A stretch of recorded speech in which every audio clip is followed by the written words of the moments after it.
ધોળકા જૂના bus station પાસે લારી ગલ્લાના દબાણના કારણે ટ્રાફિકની વિકટ સમસ્યા. નગરપાલિકા અને પોલીસ દબાણ હટાવવા કાર્યવાહી કરે તેવી માંગણી. અમદાવાદ જિલ્લાના ધોળકા ખાતે આવેલા જૂના બસ સ્ટેશન વિસ્તારમાં લારી ગલ્લાઓના દબાણો અને આડેધડ થતા વાહન પાર્કિંગના કારણે એસટી બસો અને નગરજનોને અવરજવર કરવા માટે તકલીફ પડી રહી છે. જૂના બસ સ્ટેશન વિસ્તારમાંથી દબાણો દૂર કરવા તાત્કાલિક કાર્યવાહી કરવી જોઈએ એવી જાગૃત નગરજનોની લાગણી અને માંગણી છે. પ્રાપ્ત માહિતી અનુસાર અમદાવાદ જિલ્લાના ધોળકા ખાતે જૂના બસ સ્ટેશનની બહાર મેઇન રોડ પર રોડની બંને બાજુ ગેરકાયદેસર લારી ગલ્લા ગોઠવી દેવાતા એસટી બસોને નીકળવામાં તકલીફ પડી રહી છે. જૂના બસ સ્ટેશનમાં પ્રવેશતા અને બહાર નીકળવા બે ગેટ આવેલા છે.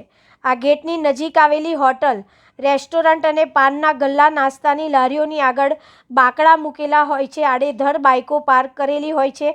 ખાસ કરીને વળાંકમાં ખૂબ જ દબાણ થયેલા છે, જ્યાંથી બસને વળવામાં ખૂબ તકલીફ પડે છે. જૂના બસ સ્ટેશન નજીક મલાવ રોડ પર ઘણા દવાખાના આવેલા છે.